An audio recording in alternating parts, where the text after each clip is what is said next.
pikiran kami, dan bawa kami masuk ke dalam dimensi roh-Mu. Bawa kami masuk supaya kami semakin mengerti, semakin kami mengenal Tuhan, semakin kami mengenal secara pribadi, dan semakin disempurnakan di dalam nama Yesus Kristus. Terima kasih Tuhan Yesus. Terima kasih atas kasih karunia-Mu. Terima kasih atas pemberian-Mu. Terima kasih atas pemeliharaan-Mu untuk hari ini. Dan berfirmanlah, saat ini kami siap untuk sharing-sharing firman Tuhan. Kami mau berbagi, kami saling menguatkan, saling mendoakan di dalam nama Yesus. Haleluya. Amin Yesus, amin. Amin ya. Oke ya. Kita belajar tentang rahasia Tuhan, rahasia firman-Nya. Nah, ini tentang rahasia Tuhan ya. Ini penting karena kalau ada sesuatu yang rahasia itu rasanya kan gimana, mesti penasaran gitu kan. Nah, ini kita belajar membuka satu rahasia. Nah, ini caranya seperti apa? Nah, ini dalam bacaannya, ini di Kolose 2.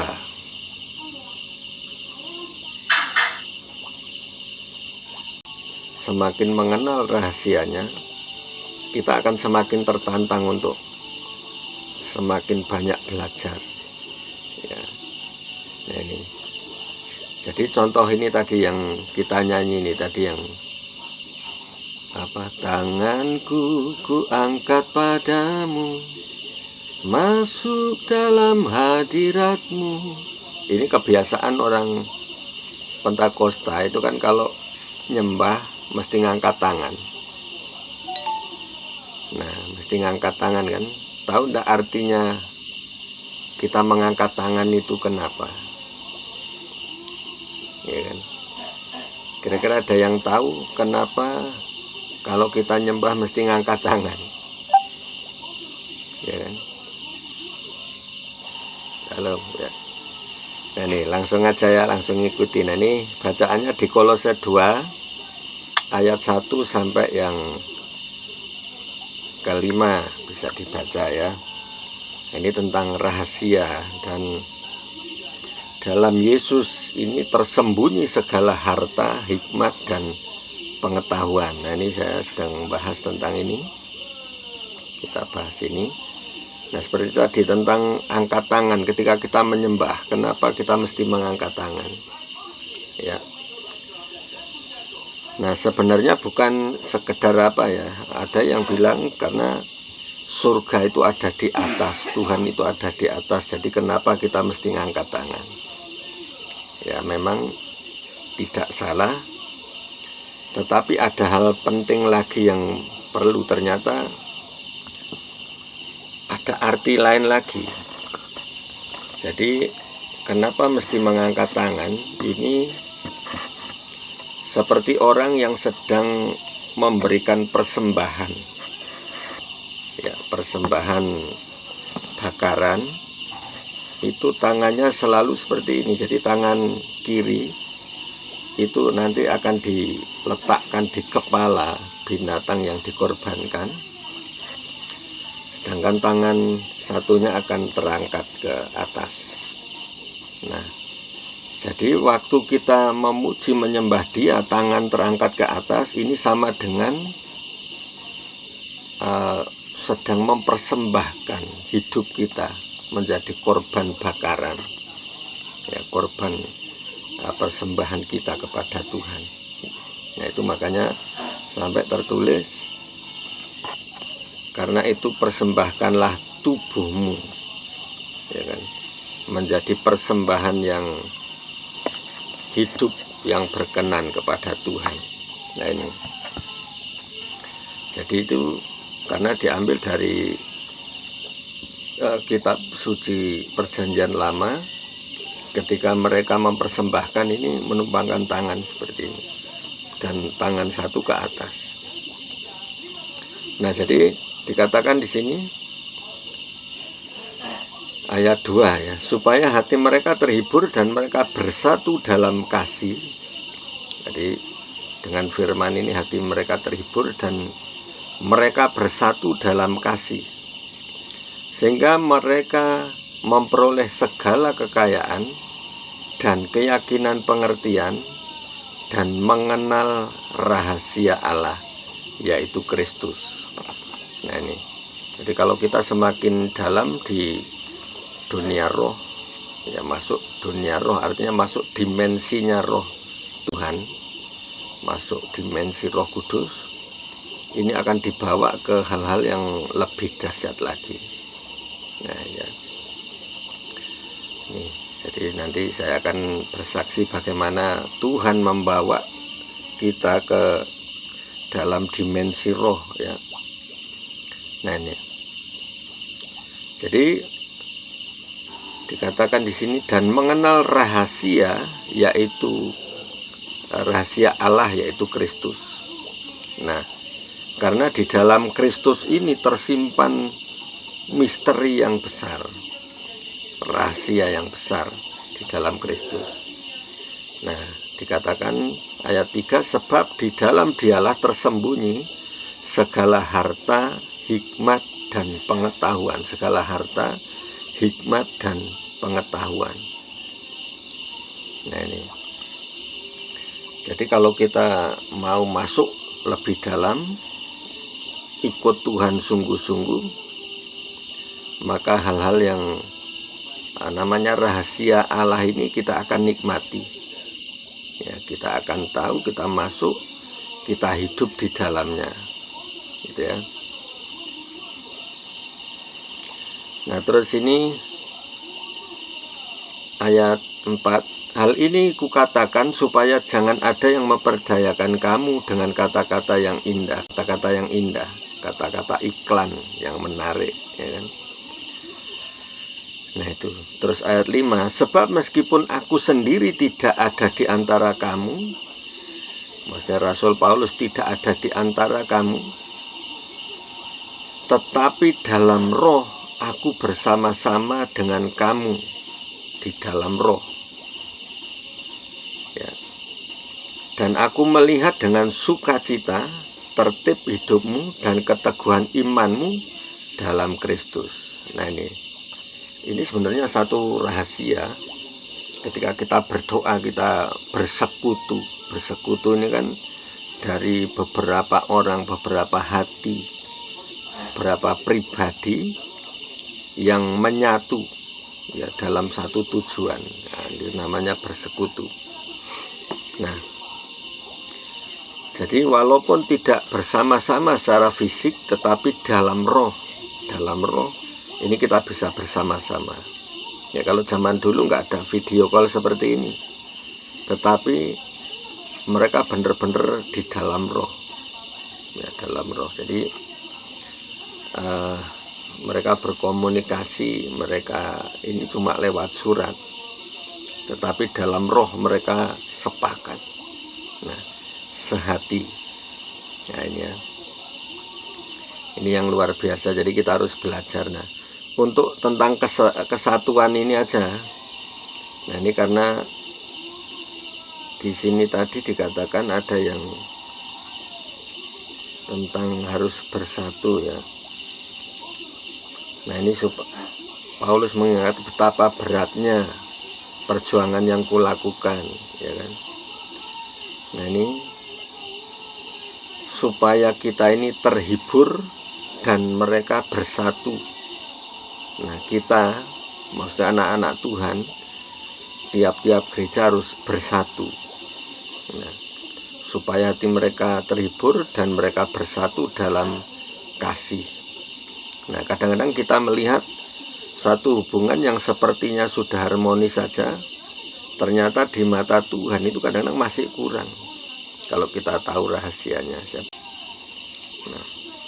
Nah ini jadi ada rahasia yang di dalam roh. Kadang-kadang entah mereka capek, entah mereka apa, tapi di dalam doa, walaupun sama-sama posisinya berdoa, secara fisik berdoa, belum tentu di dalam roh ini benar-benar sama-sama naik di hadirat Tuhan. Nah ini, itu makanya supaya hati mereka terhibur dan mereka bersatu dalam kasih, sehingga mereka memperoleh segala kekayaan dan keyakinan, pengertian, dan mengenal rahasia Allah, yaitu Kristus. Nah ini tentang berkat itu kan kita harus tahu. Yang sampai dibikin lagu yang oh betapa indahnya dan betapa eloknya bila saudara seiman hidup dalam persatuan. Nah kalau sudah bersatu, itu berkatnya turun. Urapan di kepala Harun yang mengalir ke jubahnya turun, seperti embun yang dari Hermon mengalir ke Bukit Sion. Nah, jadi walaupun kita seperti ini jauh, tetapi saat kita benar-benar bisa menyatu, berkat itu akan turun. Tuhan akan curahkan berkatnya. Ya, kita percaya hal ini akan terjadi. Nah, terus ini yang saya katakan tadi tentang rahasia di dunia roh. Bagaimana kalau Tuhan membawa di rahasia-rahasia Tuhan yang lebih lagi gitu. Nah, sampai ke tingkat mana kita akan dibawa gitu ya. Nah, jadi nanti kita masing-masing akan masuk bagaimana dibawa ke tingkat yang lebih tinggi di dunia roh. Nah, waktu kami awal-awal bertobat, yang pertama ini kami berdoa. Dan ketika berdoa, kami cuma 2 orang, saya sama istri. Nah, terus saya merasa diangkat, dibawa terbang itu cumus. Nah, ketika naik, ya dalam doa saya ngomong, kita dibawa naik, kita dibawa terbang, dibawa masuk dalam hadirat Tuhan. Nah, ternyata istri saya juga nangkap. Dia gak punya karunia penglihatan ya kan, jadi langsung oh ya benar, kita dibawa ke satu taman yang indah, terus kita disuruh duduk, ada kursi putih bersih itu. Nah, kita duduk di situ. Nah, itu karena kita masih anak-anak secara rohani, masih baru, jadi belum masuk ke dalam pelayanan, tetapi kita dibawa di situ. Nah, semakin dewasa, kita dibawa bukan yang di taman, bukan yang tempat bermain, enggak. Mulai ke hal-hal yang lain di dalam melayani. Gitu ya. Jadi, mungkin kita semua akan punya kerinduan bagaimana mengenal rahasia, ya dibawa ke satu titik di mana kita berjumpa pribadi dengan Tuhan. Oke. Ya, mungkin bacaannya ini aja dulu. Kira-kira gimana? Ada yang rindu enggak? Mengenal rahasia, punya kerinduan. Jadi, ketika kita ngalami kasih mula-mula, itu nanti kita akan ngejar dengan sungguh-sungguh. Seperti orang yang benar-benar kehausan. Nah, itu yang namanya butuh Tuhan kan gini, butuh. Kalau sekarang kita butuh makan karena lapar, butuhnya sekarang itu nggak bisa ditunda lagi. Jadi sekarang harus itu. Nah, terus waktu itu saya akhirnya ini jadi suka berdoa gitu. Waktu itu kan penasaran, dikasih tahu sama pendeta ini. Oh, kalau belum bisa bahasa roh, minta sama Tuhan. Itu salah satu tanda orang dipenuhi Roh Kudus. Jadi cuma salah satu tanda lah, bukan satu-satunya tanda ya, salah satu tanda. Nah, terus saya minta sama Tuhan dengan sungguh-sungguh. Nah, waktu itu saya praktekkan sampai, nah ini coba kalau nyari Tuhan sungguh-sungguh, sampai waktu itu ya saya belajar seperti apa yang di Alkitab itu, sampai berdiri. Wah, mungkin salah saya berdoa ini, selama ini duduk terus. Saya berdiri nggak dapat juga. Terus mungkin sujud dulu. sujud saya lakukan sampai lama, nggak dapat juga. Nah terus akhirnya capek gitu, capek, tiba-tiba saya istirahat untuk sebentar tenangkan diri, tiba-tiba ngalir aja, ngalir. Saya duduk diam, kok saya ingat lagu ini, lagu-lagu zaman itu masih yang apa ya, yang kami memuji kebesaran-Mu, yang simpel-simpel kayak gitu. Ajaib Tuhan, ajaib Tuhan. Saya ingat cuma lagu-lagu ini aja, saya nyanyikan dalam hati, saya resapi bener-bener. Tiba-tiba langsung saya rasakan ada tangan yang besar itu turun ke saya, itu kayak nekan gitu, sesuatu yang besar. Nah ketika ditekan itu tiba-tiba ini semua kaku, lidah itu langsung bergetar gitu. Jadi kalau bahasa roh yang asli itu memang kita nggak bisa bikin-bikin gitu, langsung bergetar sendiri. Terus mau ngomong haleluya sudah sampai kayak gitu, karena sesuai dengan lidahnya yang diurapi kan.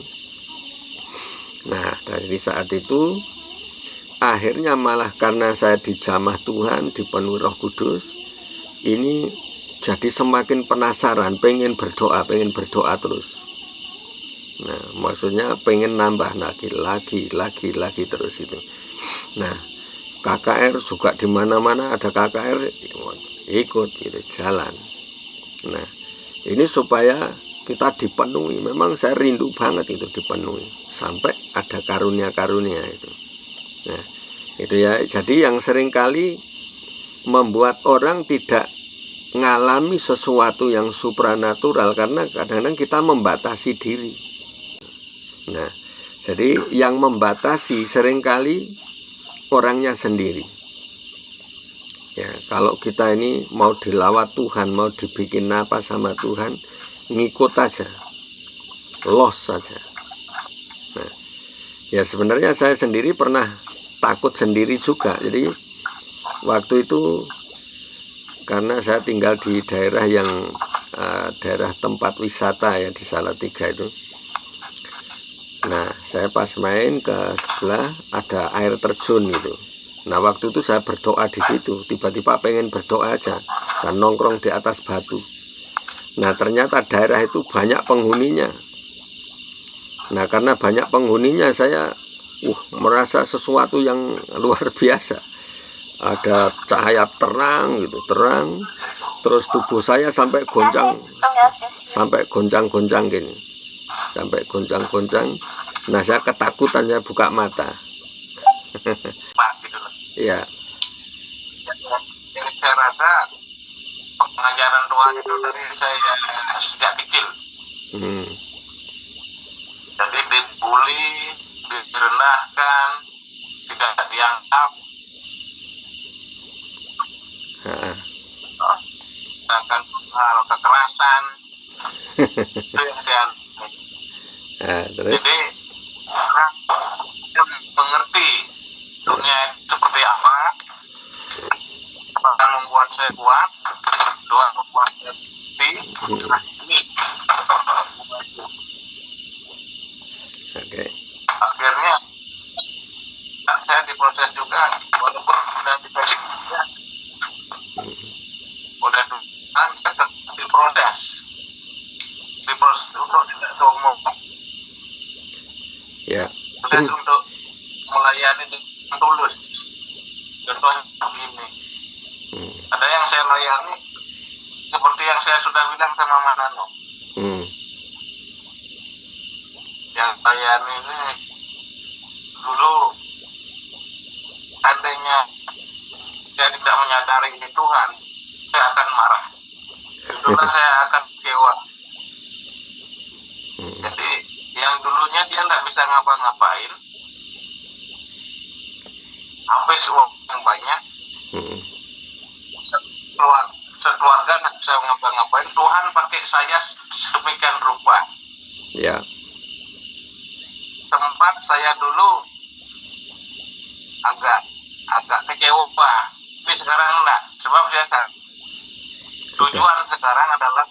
yang murni. Jadi saya yang dimusuhin sekarang, orang lain yang diajak dalam situasi yang bagus gitu. Jadi saya yang hampir penjara gara-gara dia. Iya, kalau saya sempat diadili juga di keluarga besar itu, dibilang dukun, dibilang orang gila. Iya. Sampai jam 1 malam, Mas Nono.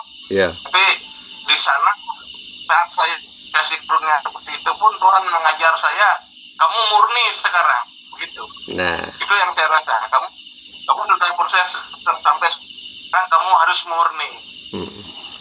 Jangan kamu ambil bagian yang milik Tuhan, yang harusnya kita kasih ke Tuhan. yeah. Kemuliaan seperti nama baik, udah saya nak mikir itu lagi. Jadi walaupun sekarang saya melayani orang yang hebat-hebat dan tidak peduli dengan kita, saya tetap dengan sukacita bisa melakukan itu, tetap bisa berperang.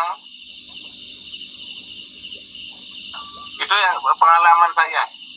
Semoga ini benar, dibenarkan oleh Tuhan. Begitu, terima kasih. Tuhan memberkati kita semua. Oke ya.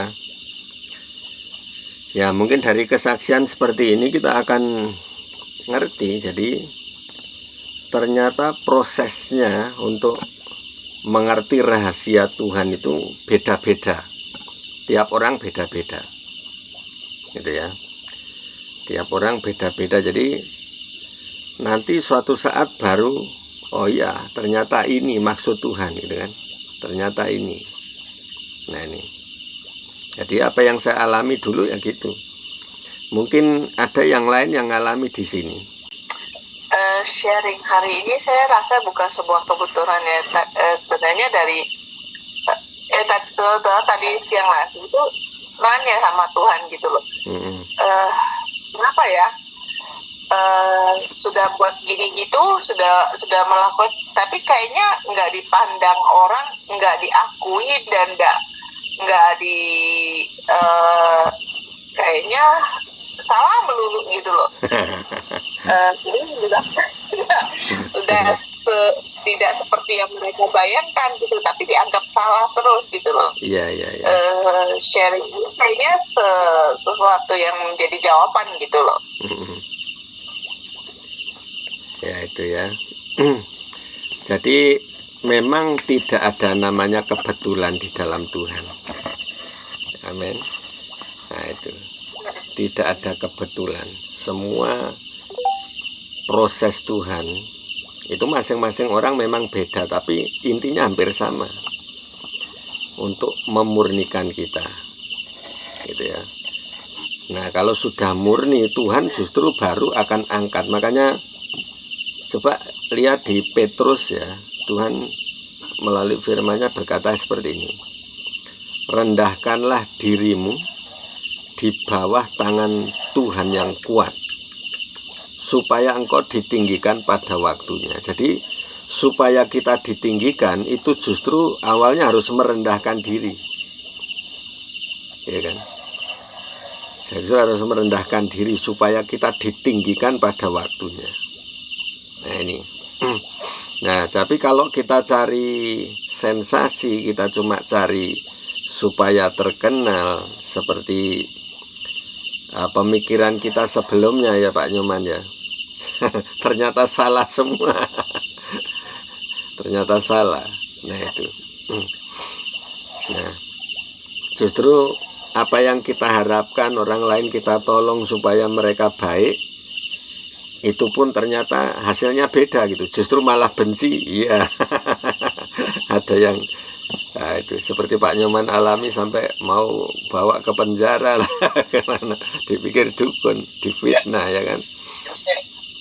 Ini saksi saya yang saya alami.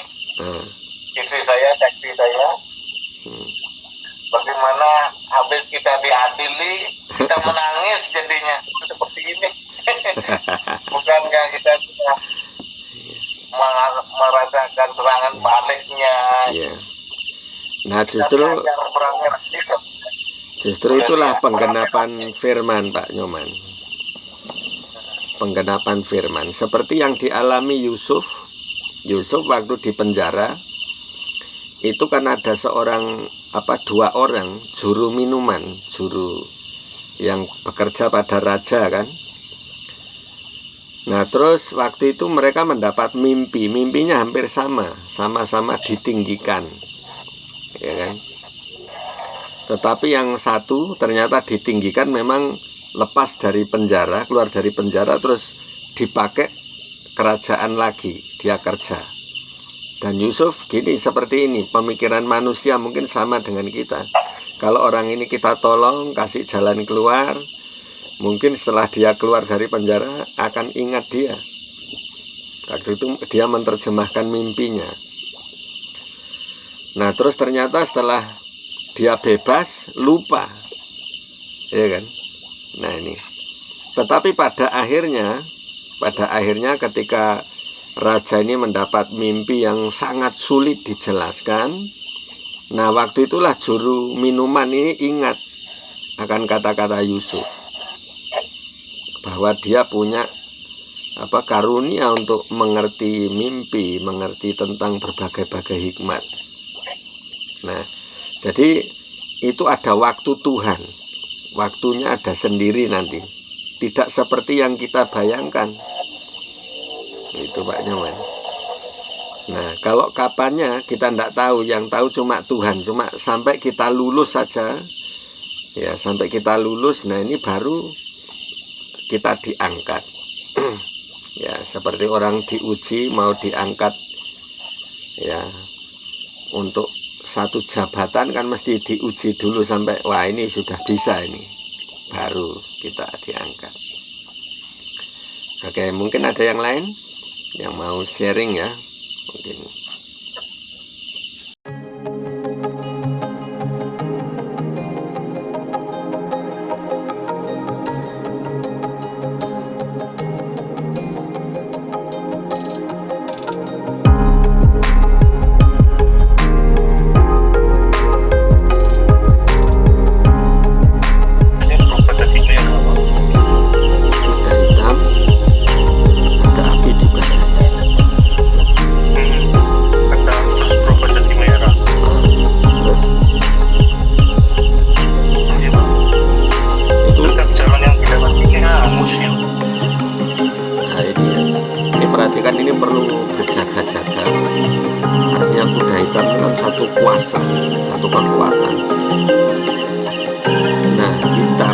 Kalau di Alkitab itu yang membawa timbangan itu lah, membawa timbangan secupak gandum sedinar.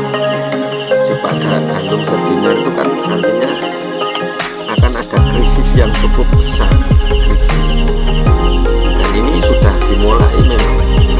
Nah krisis ini tadi disertai api di punggungnya ya, punggungnya api. Api kan ada percikan-percikan masalah, perpecahan. Nah, kalau menjadi kuda merah itu artinya akan terjadi peperangan. Nah, ini yang perlu kita waspadai ini. Ya, nggak tahu nanti karena penggenapan firman ini kan nanti akan bangkit suku melawan suku, bangsa melawan bangsa, ya kan? Bahkan sampai sedetil-detilnya itu di keluarga ini. Menantu perempuan akan melawan mertua perempuan, menantu laki-laki melawan mertuanya laki-laki. Nah ini terjadi ya. Ini sampai detil seperti itu.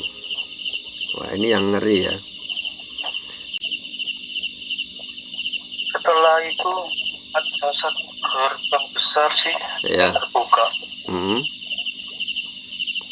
Cuma hanya orang-orang terpilih saja yang bisa masuk. Yang bisa masuk, oke. Ya, jadi ada pintu gerbang besar terbuka. Artinya kita akan masuk dimensi yang baru, dimensi baru.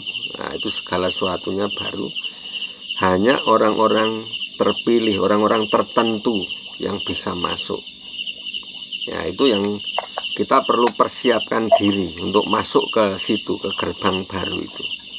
Ya, gerbangnya besar, tetapi nggak semua orang bisa masuk. Oke, ya, saya kira